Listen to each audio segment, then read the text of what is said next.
where the goal is to study and learn about different ways of polluting less, polluting the air less, polluting the environment less in every way, right? Okay, so that's the goal. The goal is to learn, right? That's the goal, to learn about ways to do this and to continue learning also the philosophy of world peace, which is everyone having their basic needs met, right? That seems like a big part of world peace, when everyone has their basic needs met, because if people don't have their basic needs met, it can cause tension and people start fighting over things, and they're basically fighting for their life, right? They're fighting for their basic needs. That's there's now fighting has many layers to it, and there's a lot of, it's a very big subject, and it's very complicated. But it does make sense that if everyone has their basic needs met, that could relieve a lot of tension in the world. So what I'm sharing with you right now is I'm sharing with you a thought experiment. The thought experiment is how to rejuvenate, right? How to bring back to life, how to bring back to function a any battery, any rechargeable battery, right? So this is an experiment. This is some experimenting that I've been doing and want to continue doing. And I'm also studying your videos as well. So thank all of you for sharing your research and experimentation. What I'm doing right now is I'm working with lead acid batteries. Okay, this is just called a lead acid battery, a regular car battery. This battery, I think it had 2 volts in it, if I recall correctly, and it was sitting basically completely dead for a very long time. I don't know how many, if it was years and how many years it was, but this battery right now, should we have a look at what it's at? Let's have a look at it. Let's see what we're up to. 15.9 volts. Now this is a 12 volt battery, and usually this battery is considered fully charged, I think at about, I don't know if it's like 13.8 volts or 14.7 volts, like when it's fully charged on the charger. So we're at 16. I don't want to go over 16. There's no reason for me to go over 16. You can see it's getting close to 16 right now. Will this battery be rejuvenated? I won't know till we test it. The battery in the past, when I brought a battery back to life, if I say it that way, it had also very low voltage in it, and it was completely depleted, and it was told by the shop, the mechanic shop, that or by the battery testing place, that the battery was no good, and that's it. It's done. So when I brought that battery back to life, I did a lot of different things to it. I used many different approaches, including but not limited to using like a compact fluorescent ballast, I think it's called, sending that into a full wave bridge rectifier and sending that to the plus and minus of the battery and letting it sit like that for a long time, and watching the battery temperature. That's very important. Now what I'm doing now, this charging I've been doing, if I call it charging, I'm going to call it charging, right? I'm calling it battery rejuvenation, but what I noticed this does is the battery doesn't get hot at all. Okay, now I have these fans running because the fan is mostly to cool these off, because these get warm. This motor will get warm. This one will get warm even though it's not connected to anything, right? This is just acting as a load on this motor, because when I do that, the voltage of this battery goes up. How neat is that? Yeah, so now here's the thing. Now this over here, this is a pulse width modulator. Okay, it's a motor, I think it's called a motor controller, but look at what it says on there. This is from Amazon. It says, what's the voltage range on it? 9 volts to 60 volts. So this needs 9 volts to 60 volts of power going to it to make it work, right? And then I'm treating this like it's a battery, right? Because you can do this with batteries. I've done this with batteries where I put several batteries in series and then run the positive through a motor into this positive, and then run the negative of the set of batteries over to this negative. But what I'm doing now is I'm running the positive from this, right? So this big battery here is powering this device, and then I have a battery charger keeping this charged, right? Over there's the battery charger, right? And there's this plug here, and that goes to keeping this charged. And then, so this system here is my power, and this is what I'm using as my power, right? This can be a battery though, or it could be a pulse width modulating controller. I'm running the negative wire output that usually goes directly to a motor. Instead of running that to the motor, right, I'm running that to the battery that I want to repair and I want to charge, right? This battery was at like 2 volts when it started. This battery never got hot. It never even got warm, okay? It just stayed cool the whole time. I don't know if it got cold, but it stayed room temperature. And it might have even become cold. I don't know if it got cold though, because it's been kind of cool, so I don't know if it's lower than ambient temperature, just the room temperature or not. But it never got even warm at all. And look, we're at 16 volts, right? We're at 16 volts right now. 15.9 volts is 16 volts, and it's going to 16. Okay, now what happens when I turn the power off of this, and what happens when we put it in the car? Is it going to work? I don't know. We'll have to see.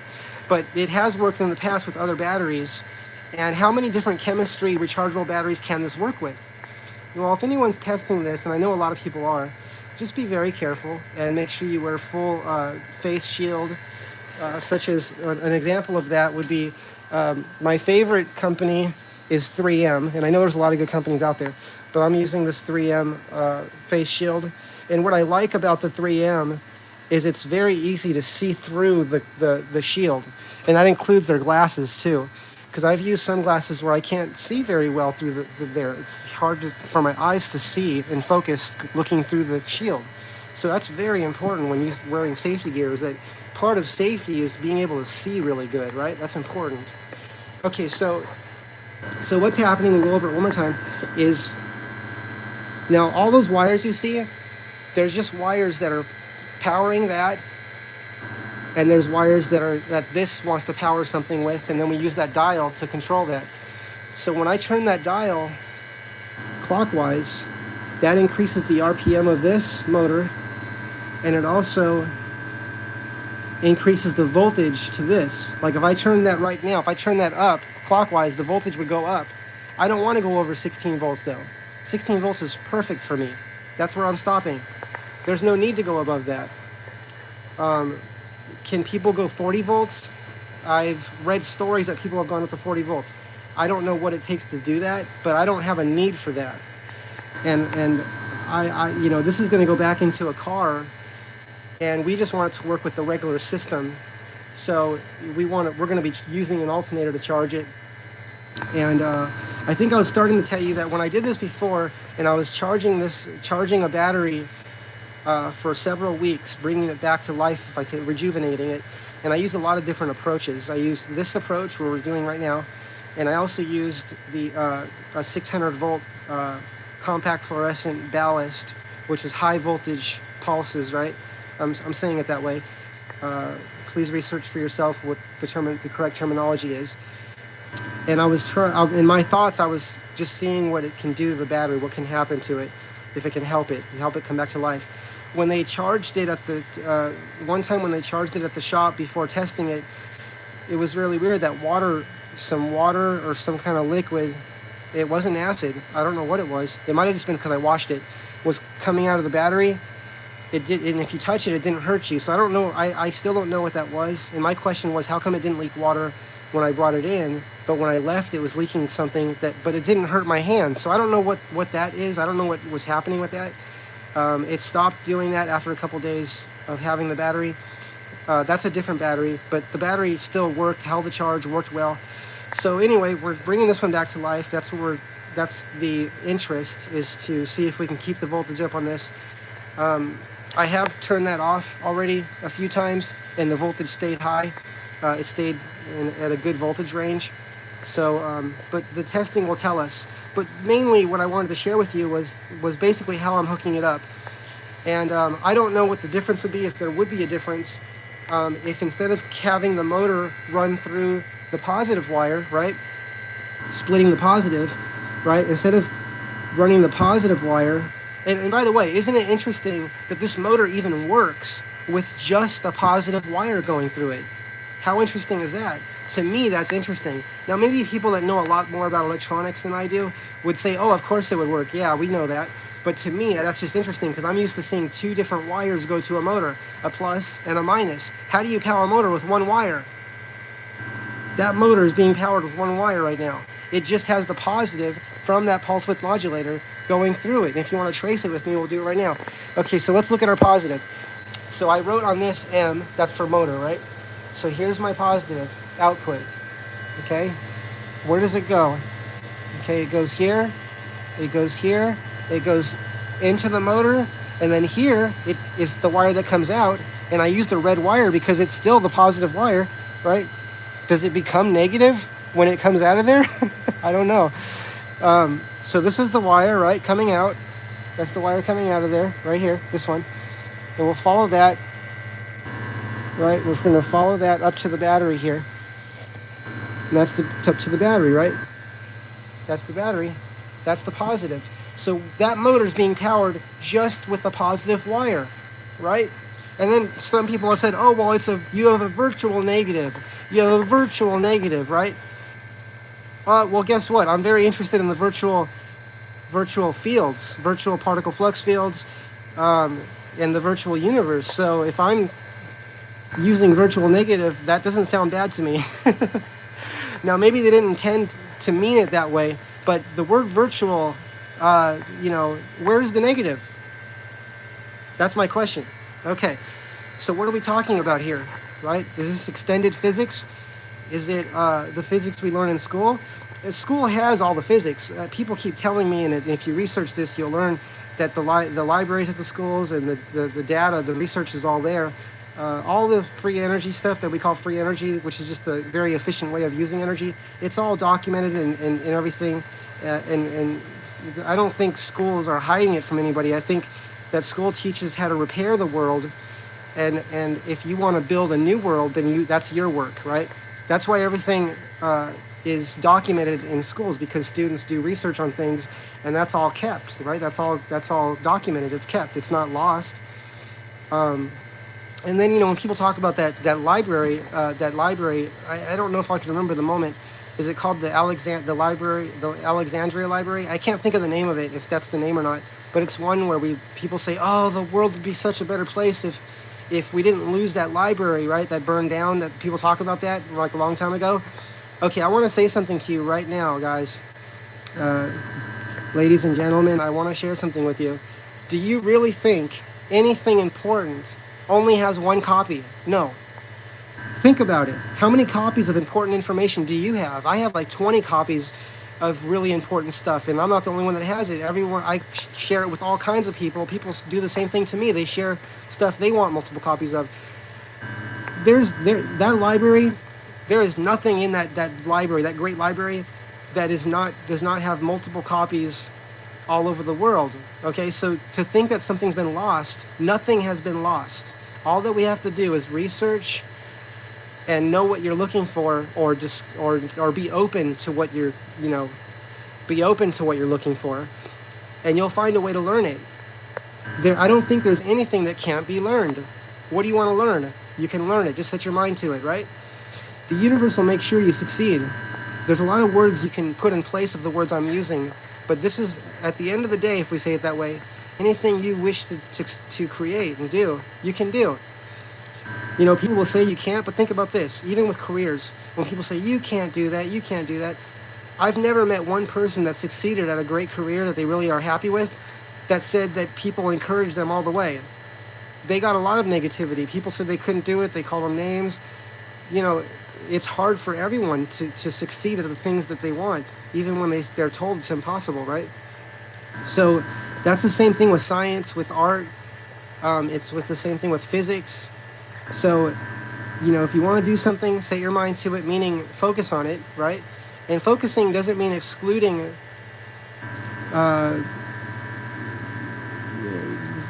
You may not know how you're going to get where you're going, but if you know what you're kind of looking for, if I say it that way, you'll get it. You'll get what you need.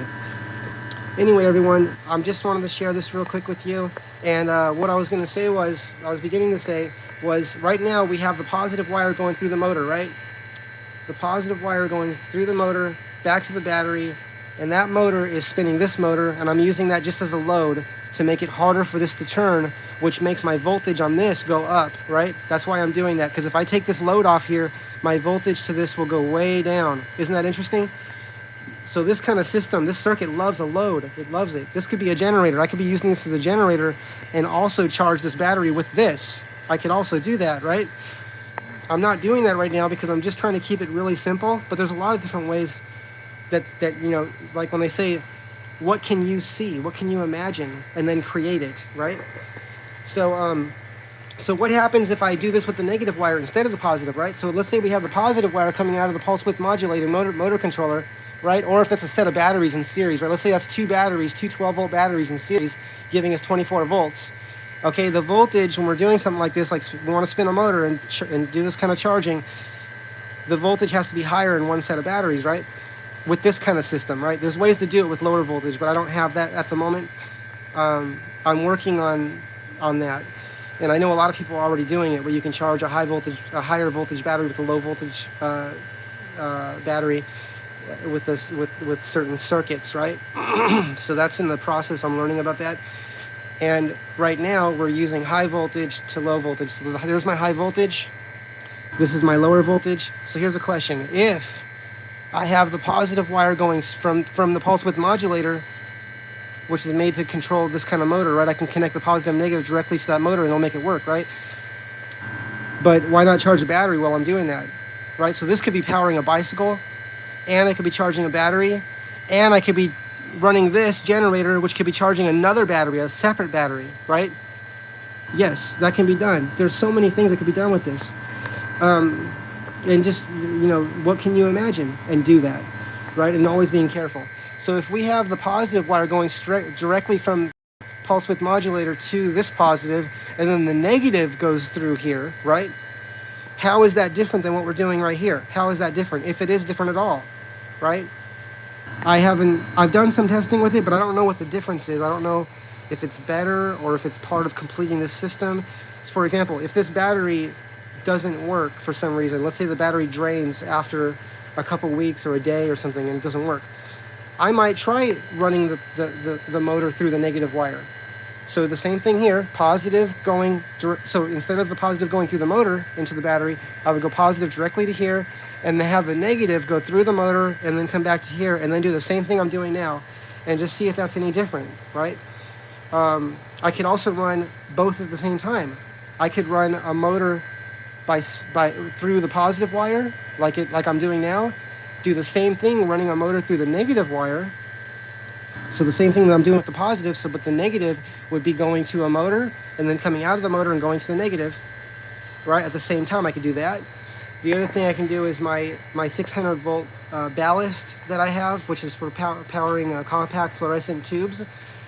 I send that into a full wave bridge rectifier and then into the battery, because the full wave bridge rectifier will convert the pulses, which I don't know if those are AC or DC or what we would call them, but by sending it into a full wave bridge rectifier, that's giving me my DC, which is what I want to send into the battery, right? So I'm still learning about all this, but I'm just sharing with you what I do. I'm not saying that I'm doing the best, most efficient, greatest thing. I think that what I'm doing is very much beginner stages of experimentation, very beginner stages. But I'm just sharing with you my thoughts. So again, if you are already doing this kind of experimentation and you've made videos of this, thank you for sharing so much.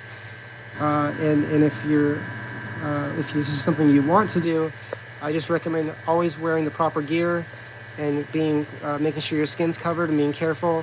Preferably do this outside, and just always be careful, right?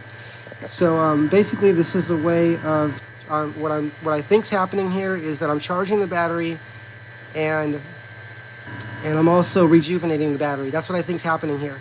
Now, can this also work with? This is a lead acid battery, right? This regular car battery, lead acid battery. Can it also work with lithium batteries? Can it also work with nickel metal hydride? Can it work with NiCad? Same thing, right? But watching the voltage, two things to watch very carefully. Watch the voltage, because we don't want to go up high. We want to go up slow. That's what I'm doing. I'm going up very, very slow. The first day, I didn't just turn this all the way up. I turned it up just a little bit so the voltage would go a little bit above what it was. And I gave it days at just increasing 1 volt at a time, right? So maybe a day or two at a 1 volt increment. and then 1 volt higher, 1 volt higher again, 1 volt higher again. If you watch the short videos, you would see that taking place, because I've made probably a couple hundred short videos of this journey. Okay, so anyway, have a great day, everyone. Looking forward to learning about your ideas by watching your videos, reading your writing that you share, your thoughts. I appreciate you. I thank you for being here, for sharing the journey of creativity and the journey of learning. Okay, have a great day, everyone. Bye.